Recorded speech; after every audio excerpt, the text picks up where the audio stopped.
Then the FAA comes running over. I go, oh, there must be some rule I don't know about. He comes up, I'm just soaked with sweat. You just snuck into this. We just, well, actually, just sort of snuck in. We got invited in.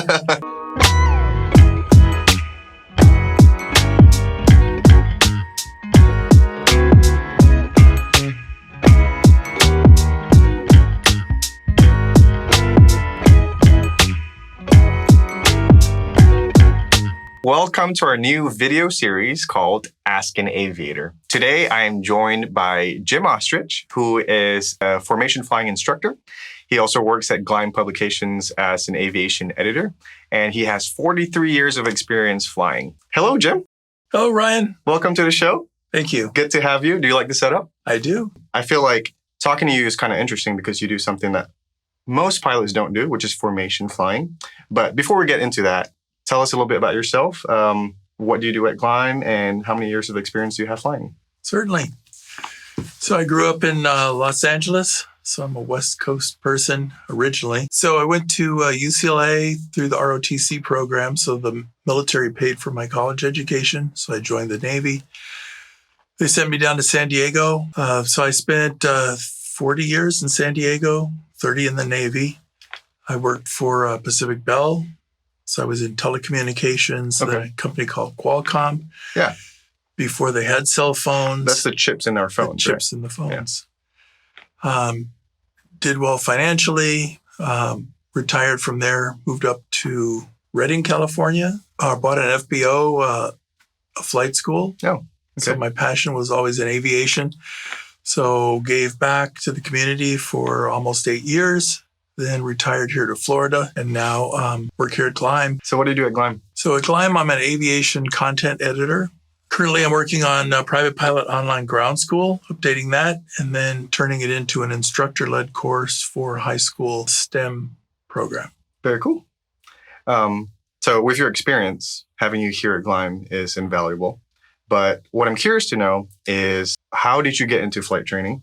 And when did you start? So aviation was always a passion of mine. So even as a little kid, I had little model airplanes, built lots of those, and then got into the U-control planes on string, flying those when I was a kid. Then radio control planes. Finally, after I got in the military, had a full-time job, which was making enough money to actually get into flight training. So different than maybe a lot of people, I started in gliders. Ah, okay. So I went the glider route in San Diego. There's a glider school out at Warner Springs, which is East San Diego, so it's a lot hotter out there. Yeah. A lot of thermals. You can get ridge lift. You can get thermals off the ground. So I got my private pilot glider rating first. So do you think starting with gliders actually helped you gain the necessary skills to get into formation flying? I do, but I'm partial to starting in gliders because you eliminate the whole fear of, well, what happens if the motor quits, right? Because you have no motor at all. So, and you can never go around. Yeah. So every landing has to be a precise spot landing, but you have more controls because you have spoilers in a glider. So do you recommend somebody to start with gliders really first before they get into? I do. Okay. Because you really learn how to fly the plane. Right? Interesting. So after flying gliders for a while, how many years after that did you transition over to powered airplanes? Probably wasn't too long, maybe a year and a half, 2 years. Okay. So I started again in San Diego with my single engine land in a 150. Mm-hmm.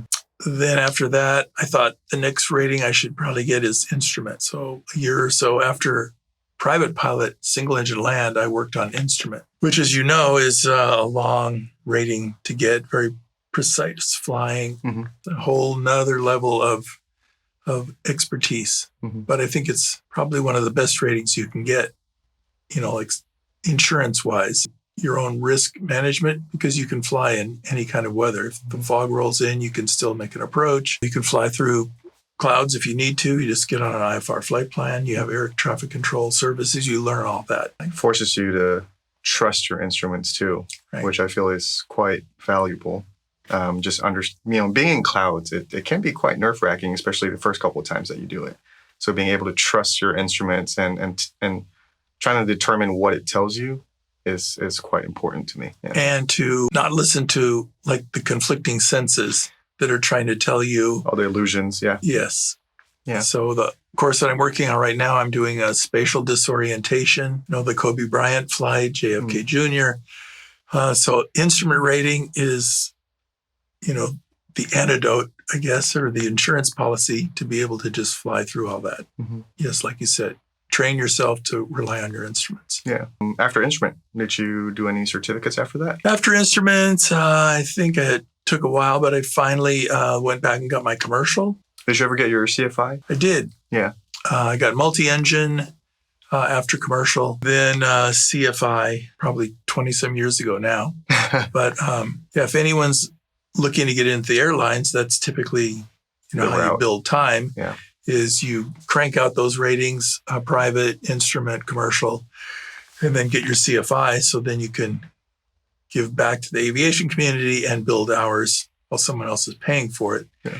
And you're instructing them and you're building up your experience and your hours for the airlines, which needs what now, 1,500 hours? 1,500, yeah. So depending. It's hard to do that, you know, just individually paying for it yourself. Yeah. Looking back on all your training that you've done, what would you say, just one thing, what would you say was the most challenging for you to overcome, and how did you overcome it? Probably the most challenging was instrument, because it's very precise flying. You can't let it get way out of limits or way off course. Back when I was flying, you didn't have an iPad. So situational awareness was back to VORs. Yeah. So it was a lot of work to find out where you were and to track into a VOR, and then use DME to find out where you were and put that on paper chart. So just the precision of flying instruments, I think. And then just being able to beat the vertigo, the spatial disorientation. So, but I think that's well worth the investment. So with formation flying, how did you get into it? Well, it was probably 30 some years ago now. I was checked out in the T-34, the little military trainer. It all had military paint on it from the flying club. So I would take it to air shows because I liked going to air shows, and why not fly into the air show in an old military plane? So I did that up in Shafter, California. It's called Minter Field, which was an old military training field. They were having a warbird fly in an air show for one day. So I flew up there just to see the show. And as I landed behind the B-25, which is a World War II bomber, and it had come out of Chino. So I was following it because the marshalers wanted me to, hey, follow the big guy. So I'm waving at them like, no, we just want to park and go to see the show. Since we're in a military plane, they assumed we were in the show. So they broke the crowd line apart. They had us pull into the display parking, shut down. I figured, I'm going to be in a ton of trouble because I'm not even supposed to be here. So a guy runs up to me, and I thought, oh my God, this is it. And he goes, hey, hurry up. The pilot briefing is in like 10 minutes.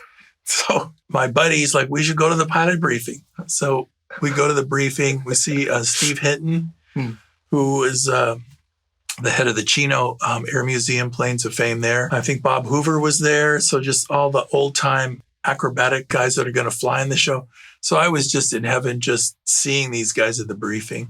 Yeah, just listen to the air boss kind of brief what's going to go on. All the safety rules they had, where the crowd line was, don't fly over this, don't fly any lower than this. You just snuck into this. We just, well, actually, just sort of snuck in. We got invited in. Gotcha. So after the briefing, we walked back out, and there was a guy with a Navy on and another guy with a Globe Swift, and we were parked next to them. So they said, well, you were at the briefing.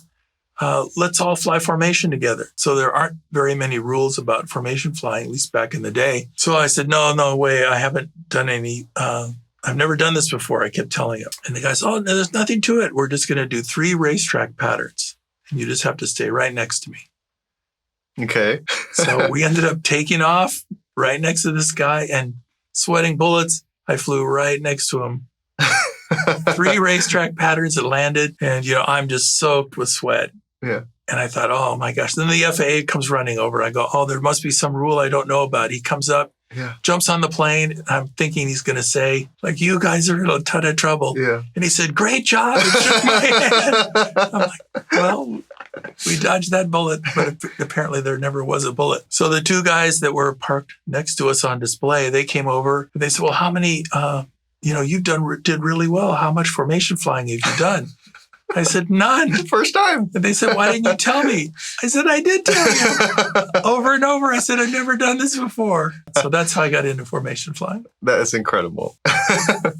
So now that you've done it for several years now, how many years? Oh, probably then? almost 25 years. Okay. So what is your favorite thing about formation flying now? Well, the favorite thing is you actually don't see the formation flight because you're intensely concentrating on the plane next to you and there's markings. So are you saying it's more enjoyable for people on the ground It's than it more is enjoyable for people on the ground. than you? So the most enjoyable part is when it's over with to just ask everyone, well, how did it look? And Show me the photos. They show you Yeah. the photos. Yeah. And tell you how great it was. So there's the feeling of satisfaction. Some of the probably misconceptions that people have is they think that, yeah, you're seeing the whole thing. Mhm. You're seeing all these other planes, but you're just concentrating on one plane Mm. right next to you. And for me, I'm trying to keep the aileron and flap gap Mm. where the aileron moves lined up with the third cowl latch.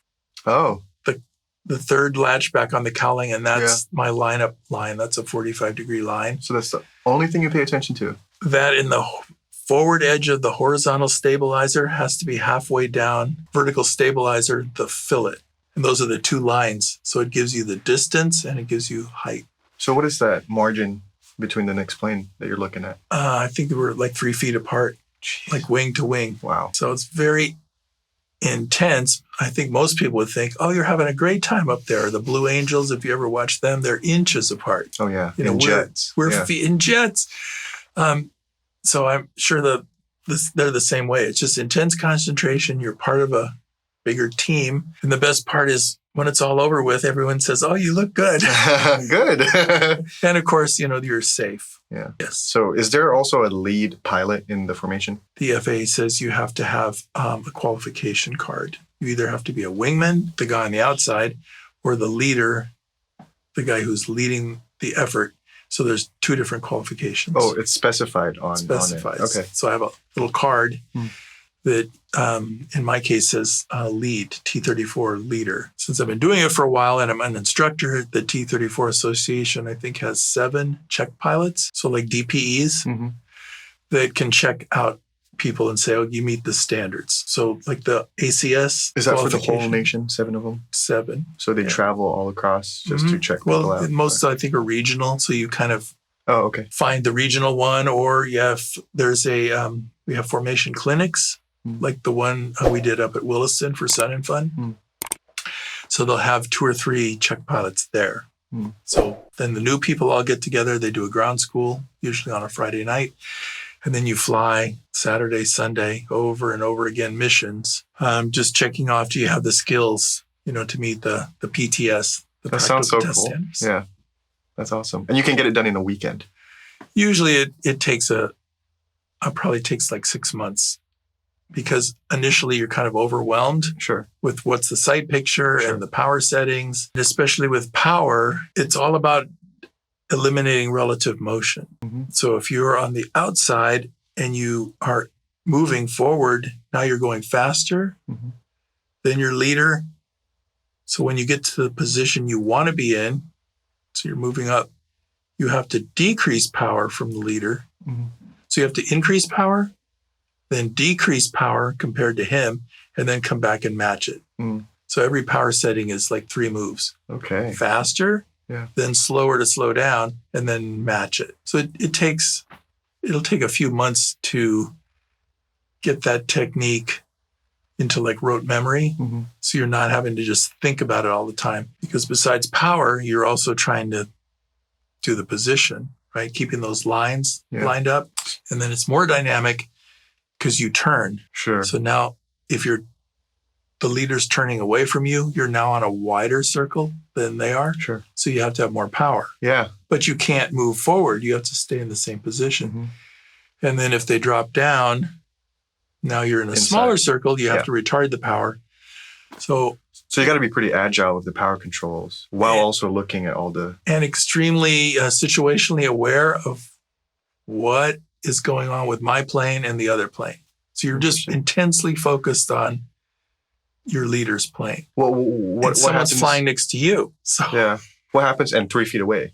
Right. What happens if you experience a gust, like the whole group that's experienced something like that? Have you ever experienced that? all the time. Okay. So hopefully everyone will rise at the same time like a boat, so if a little wave comes by, but more often than not, like a swell coming through, one boat will go up, then the next one, then the next one.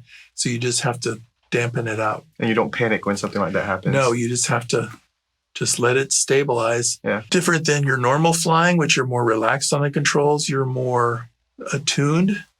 So you can dampen out a lot of things with elevator and with rudder. You can dampen out the motion. Is there a contingency plan to break away from the group if something happens? There is. So you try to always know where the safe area is, like where's empty sky. So where is it blue and there's no one there? So there might be a plane next to you. So then you're going to go up in a way. How do you do that at Oshkosh? Well, There's so many formation groups in the air Right. at once. so the training is so that you don't have to break away, right? So you don't panic. You manage your energy state, so you stay in position. So the only time I think you'd break up is if the leader didn't see like some other traffic and they just somehow came through the formation. Yeah. But the leader's supposed to be looking for it. You've got ADS-B now. You can see things farther away. So you don't have to break out. Do you guys communicate with each other, or does the lead only communicate to everybody? If everybody was talking to each other on the radio, it would get all clogged up. Of course, yeah. So the lead is communicating to air traffic control or to the air boss on the radio. And he will communicate with us if there's something that didn't get briefed and he needs us to do something. He'll talk to us On a different frequency. on a different frequency. So he'll have 2 radios. We're monitoring a company frequency. Yeah. So we're just monitoring like an admin frequency. Let's say 95% of all the communication is with hand signals because you're so close to each other that the lead has standardized. Well, the organizations have military standardized it. And then the organizations that all joined this FAST group standardize all the hand signals. They use the military ones and they publish it. So you study those. So you have an oral and a ground test before you can get your card, and then a flight test. Oh, very cool. So there's hand signals for climb, Yeah, can you show us some of that? Level I'm off. interested to see them. Sure. descent, So that's climb, descent. Right. Level off is just level straight. off, straight, Okay.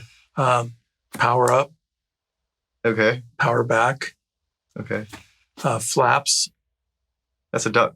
Yeah, but it looks like your flap coming down. And then this is letting you know you're going to lower the flaps. Yeah. And then when you lower your head, like a head nod, that means now. So this is, we're going to lower the flaps now. And so everyone reaches for the flap lever. And then when you see the leader's head go down, you lower the flap. So everyone does it at the same time. Otherwise, the formation would break up. Everyone can see the leader. Everyone, because you're maybe 3 feet from the wings. So maybe you're 20 or 30 feet away from the lead plane. So you can see everything that he's signaling. I didn't ask this before, but how many of you are in a group? How many? Well, the basic element is 2 planes, so wingman and a leader. And then a division or a section is 4 planes. So it's usually 4 planes. But then at Oshkosh, you build 4 planes and 4 planes and 4 planes.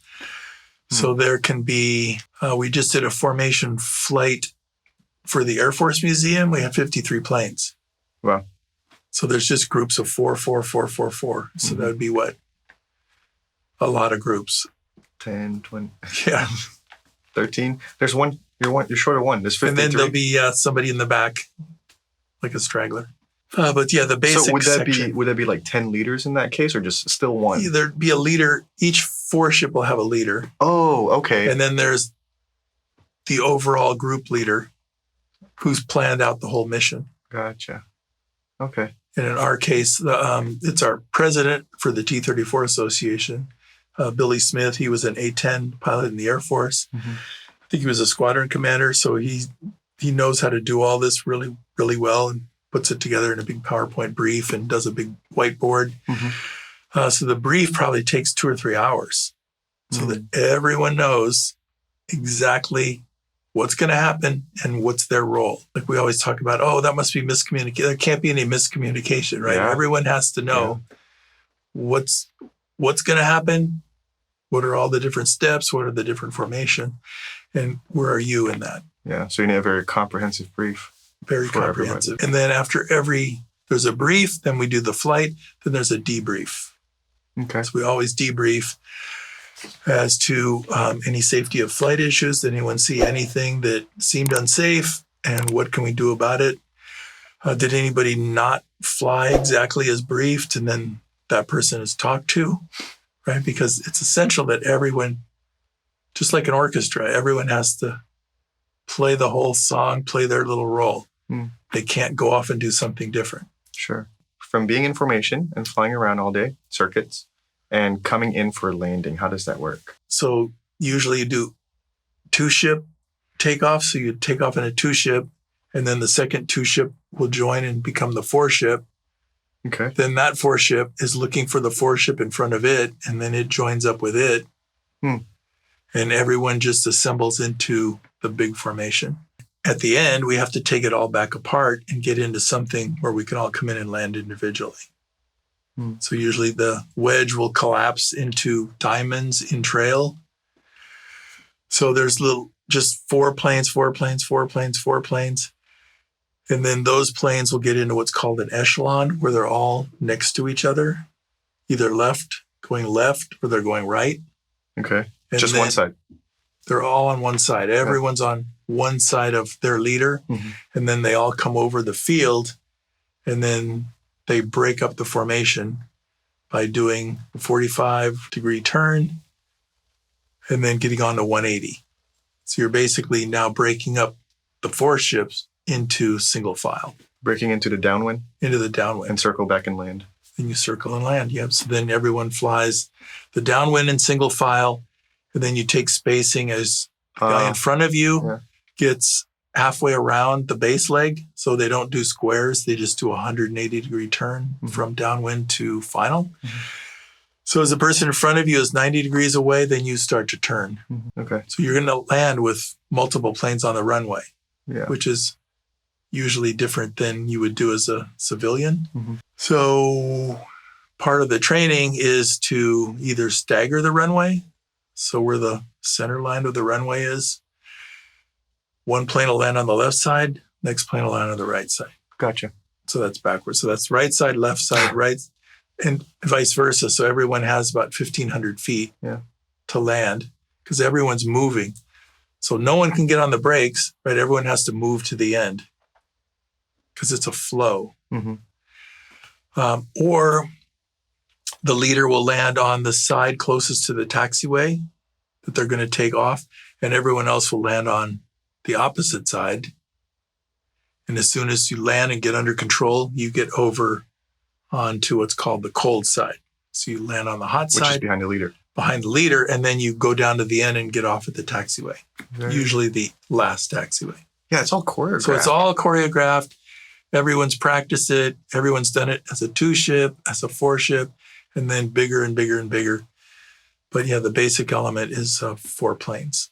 It's also important, as people are probably watching and thinking about it, is the planes that we do the formation flying in all have canopies. So you have 360-degree visibility, or you have unlimited visibility. There's other organizations like Bonanzas to Oshkosh, Mooney's to Oshkosh, but you don't have the same visibility. So you have to be more cautious, make sure you keep everyone in mind, and it will be in sight. It's better to fly a low wing for something like this, right? For formation flying, or does it matter? I don't know that I would say probably it's safer because with a canopy and a low wing plane, you can see so much. When you start banking in a high wing, everything on one side is now everything's blocked. blanked out. Yeah. So I think that's a good point. Okay.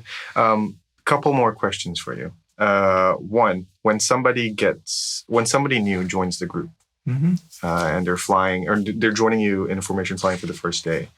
Do you get nervous, or are you paying more attention to him than everybody else, or how do you feel? First thing we want to see is they have like the proper attitude, right? Because as a pilot, everyone's used to just being independent.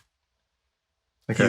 You do what you want. You come in, you figure out which way the runway is. If it's an uncontrolled field, you land this way, you land that way. So what is the attitude? So the attitude is they have to, they have to be a good pilot. But the attitude I think that I would be looking for is that they have to be willing to say, hey, I want to do this. I want to be part of the team. And I'll listen to what you guys tell me and I'll do that. So willing to collaborate. Willing to collaborate, to be part of the team. Because as we talked about, it's all choreographed. And just like an orchestra, everyone has to say, okay, I'm here and I'm going to play this song. I'm going to do my part. You just can't have an independent streak. Like, well, I didn't like that. So I went off and did something different, right? Because you just can't break out of the formation or go off. No egos allowed. No egos allowed. Yeah, usually there's a sign like check your ego at the door, which is really hard because most people that, buy an old military plane, they usually are very successful. They're very independent. They're very sure of themselves, but they have to say, okay, hey, for this activity, I'm going to leave that aside and I'm going to do what these guys want me to do. The other thing for a new person is we'll start with ground school. So I have like a 3-hour ground school where I go over pictures of here's what every position is going to look like in the air, what all the hand signals are. We talk about power control, the lineup lines. We'll go out and look at it on the ramp. Sometimes for a new person, we'll actually put like painter's tape that's removable. So then they can see, well, here's the lineup lines until they can get that visual cue. So there's a ground school. There's a quiz. So they have to test out of it, just like your solo quiz. Do they know the hand signals? And then we start with an instructor in the back. So there's another leader who's in the back seat with them so they can demonstrate what the maneuvers are, very similar to just getting any other rating. Like you talk about it, then you show them, and then you try it, and then we'll critique it. And then if necessary, I'll demo it again. And so it's very controlled. Gotcha. For safety. Yeah. Thank you for sharing all of that. You're welcome. I would like to end off with one last thing, which is for any pilot who's interested in getting into formation flying, is there anything you would want to say to them? Is there anything you want to recommend or advise? I think for anyone new is get some training, right? So find a group, either locally or every type club, the Bonanzas, the T-34s, they all have type clubs. So join your type club and ask them, where they're going to put on a formation clinic. And I would start there. There's also a formation knowledge guide at the FAST, Formation and Safety Training websites. You can download that, and that's the textbook. So get the textbook and then get some training. Wonderful. Thank you, Jim. You're welcome, Ryan. Thank you for being a part of the show. There was some great stories and great advice. If you enjoyed this content, be sure to like and subscribe so we can produce more of them. And we will see all of you in the next Ask an Aviator series video. Thanks for watching.